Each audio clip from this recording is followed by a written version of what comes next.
추석 명절 연휴를 맞이해서 다 고향으로 또 시골로 이렇게 이동 중일 텐데 이렇게 또 쉬고 싶은 마음도 없지 않을 텐데 수요일 날 이렇게 오셨네요. 참 특이하신 분들입니다. 이 보통 사람들은 아닌 것 같아. 우리 민기도 왔네. 오케이. 어,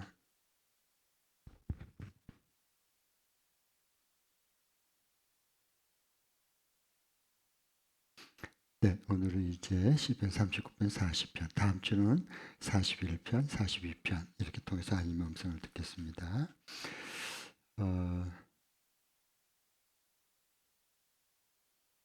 지금 이제 젊은 청년들은 또 우리 중고등학생들도 마찬가지인데 최고 이슈가 뭐냐?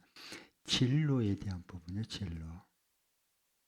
진로를 어떻게 결정을 해야 되는지 이것 때문에 굉장히 전전긍긍하고 불안해하고 그러거든요. 이 진로를 어떻게 설정하고 내가 어느 길을 가야 되는지 이 부분 때문에 많이 불안해해요. 걱정하고요. 그다음에 장년이 되고 이제 또 노년이 돼도 앞날에 대한 걱정이 불안함이 우리가 가만히 있으면 더 커지지 그 불안함과 그 염려가 줄어들지 않습니다. 절대 줄어들지 않습니다. 그래서 우리 싱글들이든 아니면 청년이든 장년이든 노년이든 이 앞날에 대한 부분의 불안함을 어떻게 풀어내고 앞날에 대한 그 불안함 대신에 앞날을 선명하게 그림을 그리면서 그 길을 달려갈 수 있을까? 사도 바울은 예수님은 앞날에 불안함이 없었어요. 나는 달려갈 길이 있다 그랬거든요. 예수님은 어떤 일이 벌어져도 누가 뭐라 해도 그는 예루살렘으로 우직하게 걸어갔습니다. 가야 될 길이 있었고 서야 될 자리가 있는 것이 분명히 있었습니다. 그러니까 우리의 삶하고는 차원 자체가 이게 삶의 질이 다른 거예요. 그러니까 우리가 예수를 믿어도 그냥 믿으면 이게 인생의 해결이 안 돼요. 앞날의 진로에 대한 부분이 풀리지를 않거든요.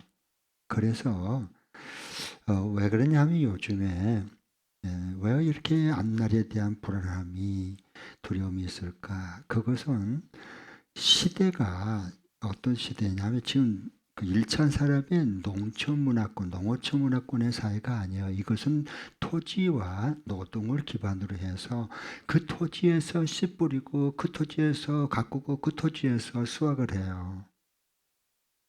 그 다음에도 똑같이 반복해요. 그런데 이제 2차 산업이 되다 보니까 이게 이제 어, 여러 가지로 분업화가 되는 겁니다. 완전한 분업화예요. 이 사람은 이것만 줘요. 다른 사람은 이게 상품만 포장만 해요. 다른 사람은 그 배송만 해요. 이제 이렇게 계속 분업화되는 거예요. 그래서 이제 이때는 산업사회, 노동과 더불어서 자본이 사람을 장악하는 겁니다. 그러니까 똑같이 노동을 해도 하루 1년을 똑같이 노동을 해도 그 임금, 그 자금을 많이 가진 그 기업이 신기계를 도입하게 되고 신기술을 통해서 하면 옛날에 있던 자본이 딸린 옛날 기계 구닥다리를 하는 가지고 똑같이 치과 의원을 해도 똑같이 사업을 해도 게임이 안 되는 겁니다. 그러니까 농어촌 사회에서 가지고 있는 그 사고 방식으로 산업 사회 2차 산업에서 살아가면 도태되는 겁니다.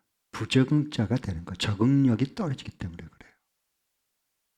그러다가 3차 산업을 통해서 이제 컴퓨터가 이제 와서 인터넷 시대가 됐고 이제 4차 산업까지 와서 AI, 인공지능 모든 것이 AI. 그러니까 시대를 우리가 볼 때에 이게 모든 고급 저장이 처음에는 하드웨어에 저장을 했어요. 그렇죠? 컴퓨터 하드웨어에다 저장시키잖아. 그러다가 이제 지식 정보화 사회로 가게 되니까 그것을 어디에다 저장합니까? 클라우드에 저장했습니다. 클라우드. 아이클라우드. 클라우드가 네이버 클라우드. 클라우드가 뭐죠? 구름입니다. 구름 영어로. 엘리야가 산에 올라가서 금식하면서 기도할 때 3년 6개월 동안 가뭄이 있어서 다 땅이 타들어갔어요. 가뭄 때문에요. 다 죽게 생겼어요. 그때 그가 기도할 때 종에게 기도할 때 하나님 사인을 하고 저 바다편 쪽으로 한번 가봐서 봐라. 뭐가 있나 기미가. 아무것도 없는데요. 7번째 갔다 오더니 하는 말이 주인님 이 손바닥만한 구름이 저쪽에서 떠오르고 있습니다. 그러니까 엘리야는 영적 상상력을 가진 사람입니다. 큰 빗소리가 들렸습니다. 요 손바닥만한 이 구름의 클라우드에서 큰 빗소리가 이미 들렸습니다. 영적인 상상력입니다. 그러니까 그 가뭄의 시대에 그 굶주린 죽음의 시대에 다 죽겠다가 아우성일 때 엘리야는 큰 빗소리를 미리 듣고 있는 겁니다. 이게 살아있는 그리스도인입니다. 교회는 이런 사람들을 키우는 거거든요. 왜 비가 안 오냐? 하나님이 우리를 돌보는 게 뭐냐? 해준 게 뭐냐? 다 굶어 죽게 생겼다. 다 이러고 있으면요. 그 사람은 죽습니다. 집에서 나온 말대로. 안 됩니다. 그래서 지식정보사에서는 최고급의 빅데이터, 가장 중요한 그 최고급의 빅데이터를 클라우드에 저장하는 겁니다. 슈퍼컴퓨터에 저장하고 이제는 빅데이터를 얼마나 많이 가지고 있느냐가 그 회사를 모든 것을 결정합니다. 장래를. 그래서 이제는 이게 다 인공지능화 돼서 그게 뭐 챗 GPT도 나오기 시작하고 그 다음에 앞으로는 노동력을 고임금이기 때문에 기업이 정말로 잘 운영이 되려면 고임금이 점점 미국에서 태평양 건너서 한국으로 그때 저임금이었으니까 그것도 고임금 되니까 어떻게 됩니까? 중국으로 또 중국에서 또 고임금 되니까 베트남으로 베트남에 또 그저 나니까 또 인도네시아로 이렇게 해서 이제 인도로 가는 겁니다. 결국은 한 바퀴 돌게 돼 있어요. 이 큰 흐름을 읽어내야 되는 겁니다. 이 시대는 지금 어디서 무엇이 어디로 흐르고 있는가 흐름을 깨뜨려 읽어내야 돼요. 그래야 그걸 대비하죠. 무슨 얘기인지 아시겠어요? 그러니까 옛날 사고방식에서 맨날 그때 좋았는데 지금 왜 이러냐 이러고 있으면 그건 적응력이 떨어진 사람입니다. 그 흐름 자체, 세계적인 흐름을 읽어내야 되는 거예요. 성교도 이 흐름을 이 영적인 기류를 읽어내야 되거든요. 그게 성교가 되는 거예요.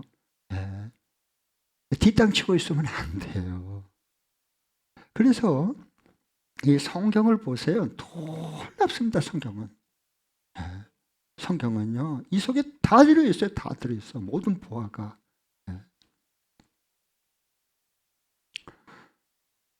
그래서 이제는 앞으로는 모든 다 이 애플이나 구글이나 다 봐보세요.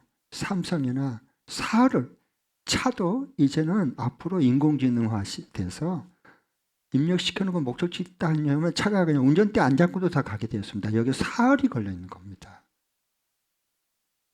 그리고 이게 모든 산업사회도 뭐냐, 이거 로봇이 대신합니다. 앞으로는. 모든 위험한 것, 모든 3D 현상들부터 시작해서 모든 것은 다, 그리고 정밀 기계, 의술 기기까지도 전부 인공지능. 이제 앞으로는 의사들이 수술할 거 별로 없어요. 로봇이 다 정밀하게 수술 다 해버려요. 이미 우리나라 그런 시대에 와 있어요, 지금요. 그리고 여러분, 이제 아날로그 시대에 익숙한 분이잖아요. 연세가 이제 어떠신 분들은 대부분 아날로그 시대에서 문화권 속에서 교육을 받고 살아온 사람들이에요.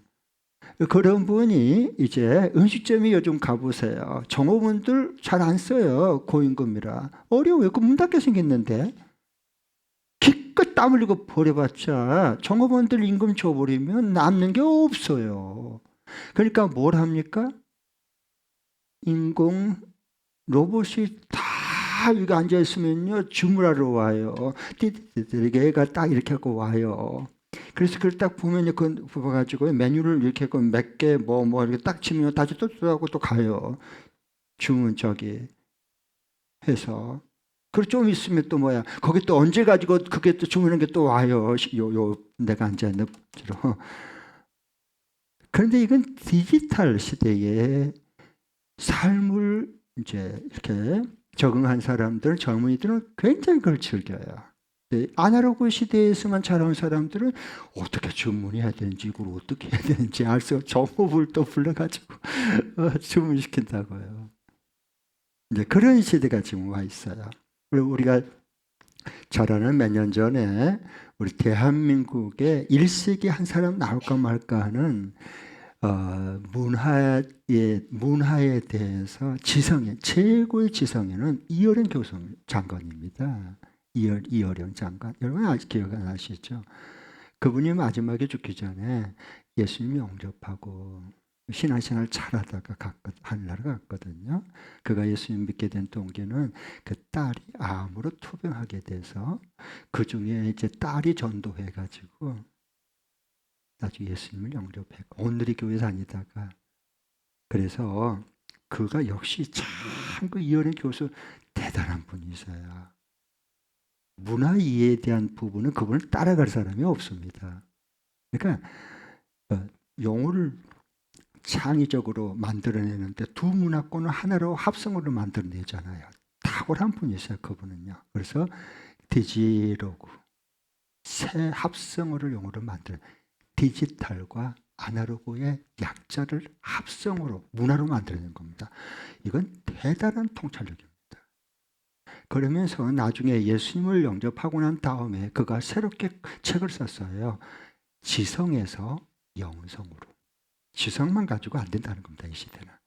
그 시대를 깨뜨려보고 그것을 이렇게 사람들이 보지 못한 것을 끄집어내서 보게 만들어주는 것은 대단한 겁니다. 여러분. 네. 자, 그러면 이제 오늘 그 부분도 좀 우리가 같이 좀 보기 원하는데 이 앞날에 대한 이 급변하는 시대에서 그리고 다양한 이 분업화가 세분화되는 이 시대 속에서 내가 하는 거 외에는 다 몰라요. 무지예요. 우리가요.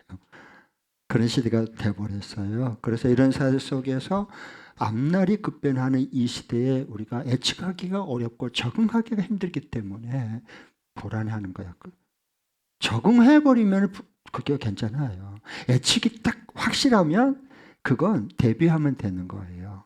그런데 예측이 하기가 어렵고 워낙 급하게 빠르게 변해가니까요. 거기에다가 너무 다양한 분업화가 되기 때문에 자기가 하는 거 외에는 다른 세계 분야를 우리 무지한 거예요. 그러니까 앞날이 불안한 겁니다. 그럼 이걸 어떻게 인생을 풀어가야 될까 하는 걸 좀 말씀드리려고 합니다. 수요일날 오늘 또 오신 분들은 보통 분이에요. 오지양 아니고 평이한 분은 아니에요. 여러분 일단은요. 하나님이 특별한 은혜를 주셔서 보내주신 것 같아요. 그래서 거기에 알맞게 좀 풀어드리겠습니다. 이게 잘 안 돼요? 잠깐. 네, 그래요. 침묵 속에서 턴다운은 이제 다윗의 새 노래인데요. 40편, 39편, 40편 마찬가지예요. 여두둔은 이제 39편에 보면 그 제목에 여두둔의 지혜를 따라 부르는 다윗의 노래. 여두둔은 뭐냐면 다윗 시대에 성전에서 찬양하는 그 세 사람 리더가 있었어요. 악기를 다 악사면서 그 레위 지파 세 명 다인데 그게 아삽, 헤만, 여두둔 그 셋 중에 한 사람이 여두둔입니다. 네. 자, 이렇게 보면 내 인생의 끝, 이게 진로에 대한 부분인데 내 인생의 끝자락 어떻게 지금 알 수 있나? 이런 부분은 다윗도 마찬가지였어요. 우리도 다 똑같고요. 우리가 앞날을 잘 모르니까 그렇거든요. 네. 자, 그러면은 여기 39편 1절부터 4절 한번 읽어보겠습니다. 1절부터 4절까지 제가 여러분 교도 같죠. 제가 1절 읽겠습니다. 내가 속으로 다짐하였다. 나의 길을 내가 지켜서 내 혀로는 죄를 짓지 말아야지. 악한 자가 내 앞에 있는 동안에는 나의 입을 재갈을 물려야지. 그래서 나는 입을 다물고 아무 말도 하지 않았다. 심지어 좋은 말도 하지 않았더니 걱정 인심만 더욱더 깊어갔다. 이거 말을 해도 문제고 안 해도 문제고 이제 그 다음에 이제 왜 그런가 이제 보십시오. 앞날에 대한 걱정 근심이 너무 커요. 3절 가슴속 깊은 데서 뜨거운 열기가 치솟고 생각하면 할수록 우라가 치밀어 올라서 주님께 아뢰지 않고는 견딜 수 없었다. 주님 알려주십시오. 내 인생의 끝이 언제입니까? 내가 얼마나 더 살 수 있습니까? 나의 일생이 얼마나 덧없이 지나가는 것인지를 말씀해 주십시오. 네, 이거거든요. 주님 알려주십시오. 내 인생의 끝이 언제입니까? 이것 때문에 그래요. 내 인생의 끝이 언제인지 누가 아냔 말이야. 누가 알아? 누가 아는 사람이 어디 있어? 무슨 점쟁이를 자기 알아요? 점쟁이가 그 장래를 자기 끝을 안다면요. 그 사람 점쟁이 안 돼. 무슨 얘기인지 알겠어요? 절대 점쟁이 안 되는 거야. 근데 그 사람한테 가가지고 또 점 보는 사람은 또 뭐야? 아이고 참 재미. 알다가도 모를 일이야 진짜. 그 점 나와서 뭐 하자는 거예요?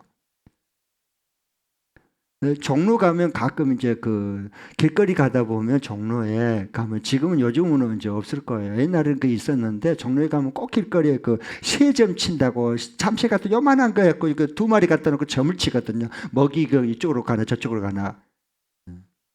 그 이쪽으로 들어가면 뭐고 뭐 저쪽 들어가면 뭐다고 뭐 그래가지고 사람들이 이제 그 점 보는 사람들이 있더라고요. 세상에 그 새 대가리보다 지능이 낮은 사람이 점을 보는 거예요. 아이고 어떻게 하면 좋아. 사람이 그렇게 어리석으면요 한두 것도 없습니다. 주님 알려주십시오. 다윗이 하나님께 그렇게 이렇게 외칠 수밖에 견딜 수 없는 게 뭐냐. 내 인생의 끝이 언제입니까? 그리고 내가 얼마나 더 살 수 있을까요? 남은 날을 어떻게 우리가 더 살 수 있는지 어떻게 알아요? 그래서 주님 앞에 이건 내가 알고 살고 싶다니까. 이것만은 내 끝이 언제고 내가 얼마나 더 살 수 있는지 이건 알고 내 일생에 얼마나 더 막 지나가고 있는데 그건 내가 알고 살고 싶습니다. 그겁니다. 적어도 이런 몸부림은 있어야 돼요. 우리 예수 믿는 사람들은. 왜? 5절에 보면 주님께서 나에게 한 뼘의 길밖에 안 되는 날을 주셨으니 진짜 뭐 70년 살고 80년 살고 지난 거 홀라닥 지나가 버리고요. 인생에 이게 한 뼘 길이밖에 안 돼요. 알고 보면. 뭐 1000년 사는 것도 아니고 만년 사는 것도 아니고. 그렇게 돼요. 자, 그러면 그러니까 너무 허무하고 허망합니다 할 말씀이 쭉 여기 나오잖아요. 그 다음에 보면 이럴 때 이제 어떻게 해야 되는? 저는 세 가지를 통해서 이걸 극복했거든요. 그걸 좀 얘기를 할게요. 여러분, 자기가 잘 지금 눈을 좀 번쩍 뜨고 귀를 좀 번쩍 열고 좀 보셔야 돼요.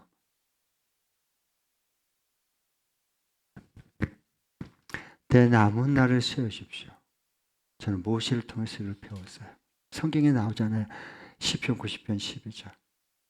주여 나로 지혜로운 마음을 주되 어떤 마음을 준다? 어떤 지혜? 내 남은 날을 세울 수 있는 지혜로운 마음을 주십시오. 왜 모세가 이걸 시편 90편에서 얘기를 했을까요? 모세가 무리바에서 그 백성들이 막 목말라 죽게 생겼다. 짐승까지 다 죽게 생겼다. 왜 이집트에서 우리를 끄집어내가지고 목말라서 광야에 죽이라. 모세 막 이렇게 하니까 모세가 열받아 버렸습니다.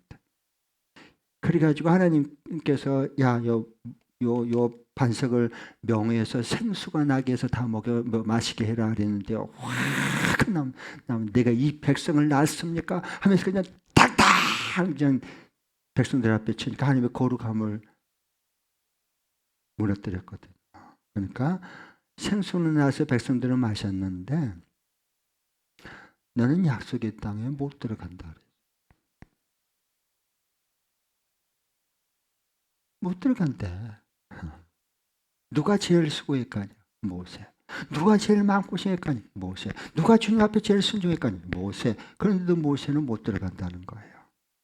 그러니까 그때부터는 못 들어가도 인생을 포기하고 절망하거나 하나님을 원망하지 않고 그러면 약속의 땅은 못 들어가도 강야 끝자락에 왔으니까 내 남은 날을 세면서 살게 해주십시오 주님 이러고 기도하는 겁니다. 그 계기가 있는 거예요.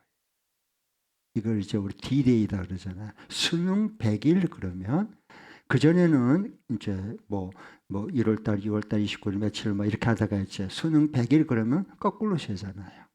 100일, 90일, 80일, 이제 10일 남았네, 7일 남았네, 5일 남았네, 이틀 남았네 이렇게 거꾸로 세는 것처럼 그게 지혜라는 겁니다. 그러면 삶이 그냥 나 몇 살 먹었다. 나 몇 살 살았어 하는 것과 나 이제 며칠 남았어 그렇게 거꾸로 센 그 삶이 똑같겠냐고. 결코 같을 수 없습니다. 저는 모세를 통해서 이거 배웠고요. 우리 어머니를 통해서 제가 배웠어요. 그러면 이게 끝자락이 보이는 겁니다. 그 그림이 있어야 돼 인생은. 가슴이 뛰고 달려갈 수 있고 싶은 내 남은 때 그림이 있어야 되는 겁니다. 이게 없는 사람들은 맨날 불안불안하고 남탓하고 불평하고 원망하고 광야에서 60만 명의 장전처럼 구원은 출애굽을 했는데 받았는데 약속의 땅은 못 들어가는 거예요. 적과 꿀이 나올 수가 없어 그 인생에서. 나올 수가 없지. 불평이 나오는데 자기 무덤 가는 건데. 그 결국 자기들이 말한 대로 그 무덤 파서 그대로 말대로 죽잖아요. 무덤 속에 들어가잖아요. 그래서 두 번째로는 하루하루 사는 겁니다. 두 번째, 하루하루 사는. 이건 예수님께서 하신 말씀이에요. 마태복음 6장 4절에. 내일 일을 걱정하지 마라. 왜? 모두 다 불안하고 걱정 염려하니까 주님께서 말씀하신 거예요. 내일 염려는 내일 해라. 왜 아직 돌아오지도 않았는데 오늘을 잃어버릴 만큼 그 염려 걱정이 쌓이면 오늘 다 잃어버리잖아. 그러면 내일 되면 어저께 것까지 했던 거하고 내일 것까지 또 끌어당기면 몇 배로 더 걱정과 근심, 불안이 더 커지잖아. 눈덩이처럼. 이건 안 된다는 거예요. 그런 삶을 살아가는 것은요. 예수님 그렇게 안 사셨잖아요. 그러니까 내일 일은 내일 가서 염려해라. 오늘의 괴로움은 오늘 한날을 좋게다. 이게 하루하루 살라는 뜻이거든요. 예수님도 그렇게 사셨어요. 그러니까 이 하루하루 살라는 말이 무슨 뜻이냐 하면 오늘 내가 할 일, 하나님 맡겨줄 할 일은 오늘 충성하는 거예요. 여러분 아무리 힘들고 힘이 빠지고 상황이 위기 들고 낭떠러지게 떨어질 것 같아도요. 하나님은 우리에게 오늘 하루에 충성하고 일할 수 있는 그 힘은 반드시 주십니다. 그런데 이 힘을 돌아오지 않는 내일 모레 10년 후에 이런 것 때문에 그걸 갖다가 다 쏟아버린 거 쓸데없이 아무 불평 원망도 두려운데 그걸 다 쏟아버리니까 진짜 오늘 할 일을 하나님이 힘 주신 것을 없어 에너지가 없어. 하나님 안 준 게 아니에요. 다 줬어요 오늘 하루를. 그런데 이게 다른 데다 염려, 근심, 걱정, 불안, 초조해 이런 데 다 쏟아버리니까 진짜 내가 해야 될 일에 에너지가 안 나옵니다. 왜? 방전돼 버린 거예요. 인생 방전된 사람들은 많습니다. 그걸 무기력증, 우울증이라는 겁니다. 인생이 방전됐다는 뜻이에요. 핸드폰만 방전되지 않아요? 핸드폰 방전되면 먹통이 돼버려요. 작동이 안 돼요. 우리 사람도 무기력에 빠지면 작동이 안 됩니다. 몸을 꼼짝도 안 하고 싶어집니다. 그러니까 이게 여러분 잘 이게 보셔서요. 이게 정말 이런 것을 고민하고 말씀을 붙들고 하나님 앞에 정말로 묻고 여기 다윗처럼 주여 내 인생의 끝이 언제입니까? 좀 물어야 돼. 그리고 좀 드려야 돼. 하나님께 듣고 그 약속을 받고 살아가야 됩니다.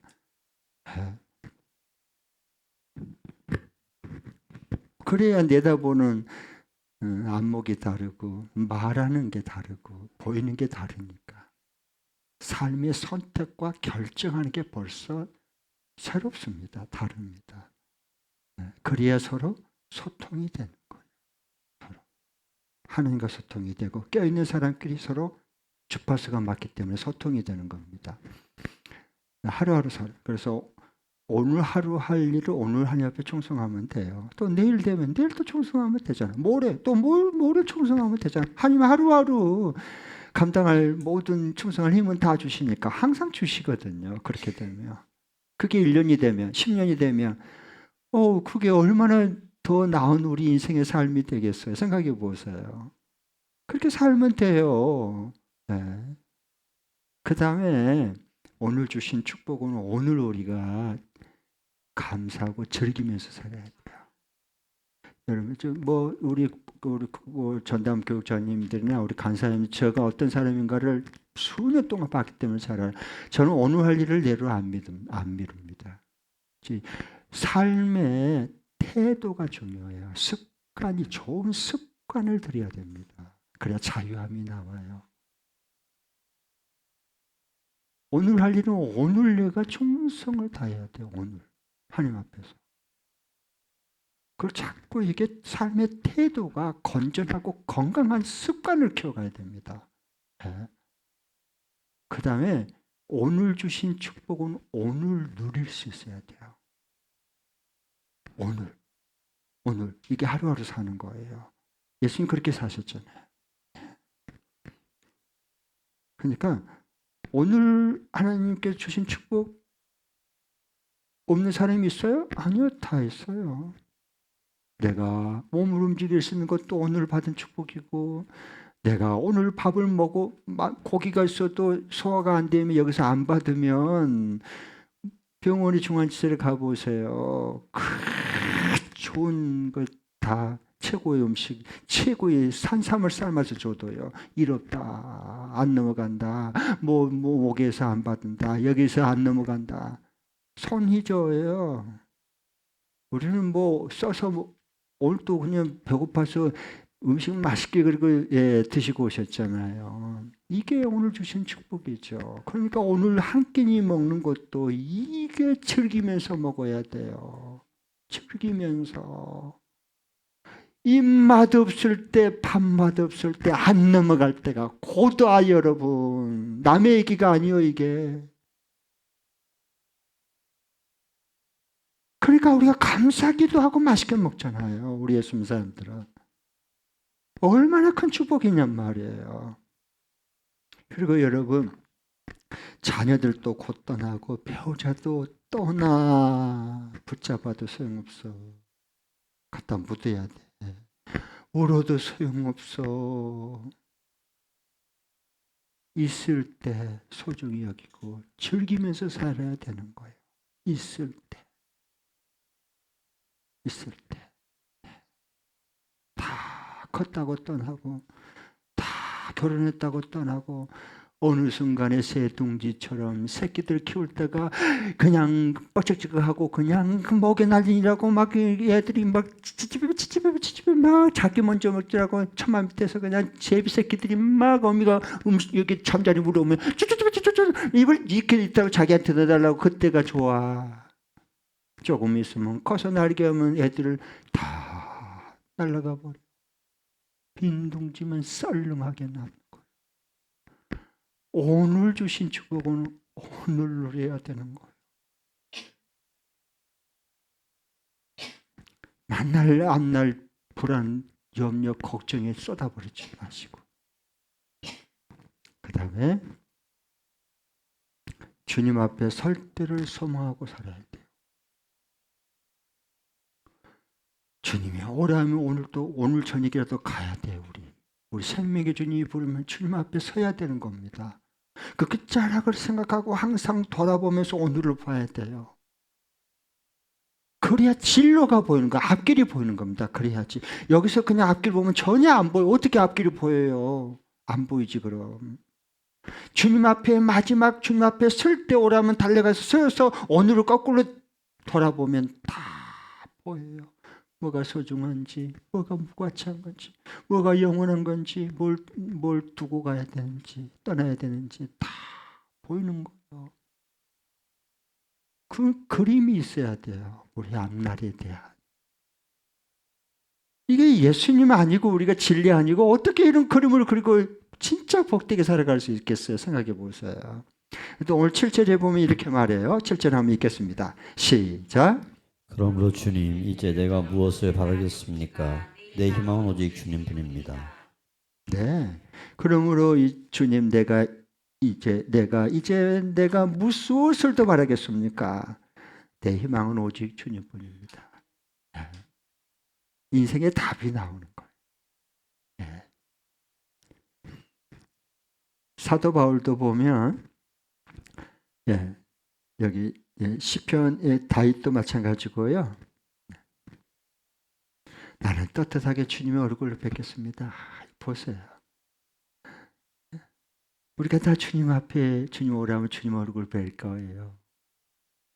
깨어나서 주님의 모습을 배울 때, 우리가 잠자고 주님 오실 때 우리가 다시 부활의 몸으로 깨어날 거예요. 일어날 거예요. 주님과 함께 있는 것만도 내게 기쁨이 넘칩니다. 사도 바울도 보면 디모데전서 4장 7절 8절 한번 같이 읽겠습니다. 시작. 나는 선한 싸움을 다 싸우고 달려갈 길을 마치고 믿음을 지켰습니다. 이제는 나를 위하여 의의 면류관이 마련되어 있으므로 의로운 재판장이신 주님께서 그날에 그것을 나에게 주실 것이며 나에게만이 아니라 주님께서 나타나시기를 사모하는 모든 사람에게도 주실 것입니다. 아멘. 사도 바울도 이렇게 하루하루 충성하고 하루하루 이렇게 즐기면서 감사하면서 기뻐하면서 살았어요. 자, 그러면 이제 내 눈물에서 새 노래로, 눈물이 새 노래로 바뀌어져요. 터져나오는 이제 40편에 보면 그 기쁨의 고백이요, 간증의 찬양이 나온 거거든요. 40편 보면 먼저 1절부터 3절 읽어보겠습니다. 시작. 내가 간절히 주님을 기다렸더니 주님께서 나를 굽어보시고 나의 울부짖음을 들어주셨네. 주님께서 나를 멸망의 구덩이에서 건져주시고 진흙탕에서 나를 건져주셨네. 내가 반성을 딛고 서게 해주시고 내 걸음을 안전하게 해주셨네. 주님께서 나의 입에 새 노래를 우리 하나님께 드릴 찬송을 담아주셨기에 수많은 사람들이 나를 보고 두려운 마음으로 주님을 의지하네. 아멘. 주님께 드릴 찬양, 하나님이 그 간구했더니 주여 나의 끝은 어떻게 됩니까? 나는 언제 내 인생이 끝납니까? 나는 얼마나 더 살 수 있습니까? 주여 이것을 내게 알려주십시오. 그 응답을 주셨단 말이에요. 그러니까 어떻게 해요? 하나님께서 내게 나의 입에 새 노래를 넣어줬어요. 그러니까 찬양이 봇물 터지듯 터져나오는 겁니다. 보세요. 그러면서 9절에 보면 나는 많은 회중 앞에서 주님께서 나를 구원하신 기쁜 소식을 전합니다. 주님께서 하시듯이 내가 입을 다물고 있지 않을 것입니다. 왜? 주님 찬양하고 주님이 이렇게 해주셨다고 간증하고 고백하고 자랑하고 하는 게 너무너무 많아지는 거예요. 그리고 16절에 보면 16절 다 같이 읽겠습니다. 시작. 그러나 주님을 찾는 모든 사람은 주님 때문에 기뻐하고 즐거워할 것입니다. 주님께서 구원하여 주시기를 바라는 사람은 쉬지 않고 이르기를 주님은 위대하시다 할 것입니다. 왜? 쉬지 않고 우리 할 일은 뭐예요? 주님은 크십니다. 주님은 위대하십니다. 이 찬양하는 거예요. 네. 저희 가족 찬양에 이제 그 18번지가 이제 있는데 뭐 명절이든 어느 때든 다 우리 가족의 한 찬양, 가족 찬양이 있잖아요. 네. 우리 이제 그 559장. 사철의 봄바람 불 고마워라 임마누엘 예수만 섬기는 우리 집 이 찬양이에요. 이게 이제 우리 가족 찬양, 우리 집 가족 찬양이 18번이에요. 그러니까 어렸을 때부터 이렇게 불렀어요.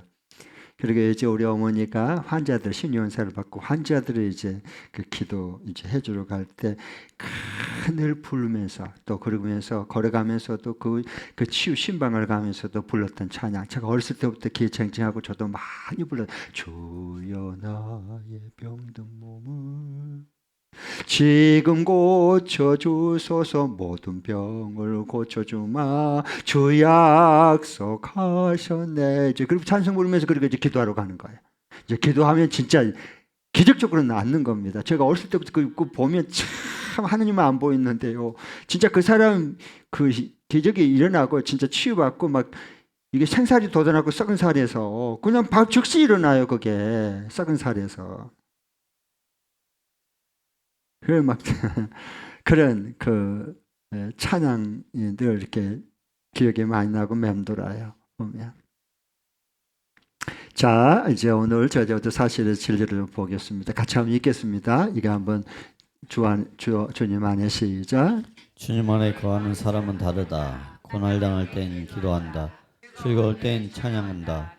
병들었을 땐 안수기도 받는다. 우리가 예수님 안에 거하잖아요. 우리가 예수님 안에 거한 사람들이잖아요. 너가 내 안에 내 말이 너희 안에 거하면 무엇이든지 구해라. 내 아버지께서 모든 걸 다 들어주신다 그랬어요. 주님 안에 거하는 기도가 나와야 됩니다. 그러면 주님의 마음이 내 마음이 되고 주님의 뜻이 내 뜻이 되고 주님의 시선이 나의 시선이 되고 주님의 지혜가 나의 지혜가 되는 거예요. 이걸 합일이다 그런 겁니다. 그래서 내가 사는 것이 아니라 사도 바울처럼 내 안에 그리스도께서 사시는 것이다. 할렐루야. 이게 예수님 안에 거하는 사람이에요. 그러면 고난 당할 때 기도하면 돼요. 왜 하나님이 우리가 감당하지 못할 고난과 시련은 허락하지 않기 때문에. 그 다음에 그래서 감당할 능력을 주시잖아요. 즐거울 땐 찬양하세요. 왜 즐거울 때 찬양하느냐? 그래야 그 즐거움이 지속이 됩니다. 하나님이 지속시켜주는 거예요. 찬양은 그 파워가 있어요. 이 지속시켜주는 즐거움이 지속시켜주는 거. 이게요. 찬양의 능력입니다. 네. 그래서 달라요. 그게요. 네. 그래서 그 즐거움을 지속시켜줄 뿐만 아니라 찬양을 하면 우리 속에 하나님 주신 그 즐거움이 갑절이 되는 겁니다. 다윗은 그걸 경험해서 체험해서 한 사람이야. 그런 찬양의 사람이었습니다. 그냥 노래 부른 거 그거 몇 번 부르다 마는 거예요. 시편에 150편 중에 가장 많이 하나님을 찬양하는 시를 쓰게 하고 노래하게 했잖아요. 그 다음에 병들을 수 있어요. 이때는 안수기도 받는 겁니다. 안수기도. 성령의 사람, 아무나 안수 받으면 안 돼요. 성령의 사람에게, 성령의 기름 부으심을 입은 사람에게 기도받는 거예요.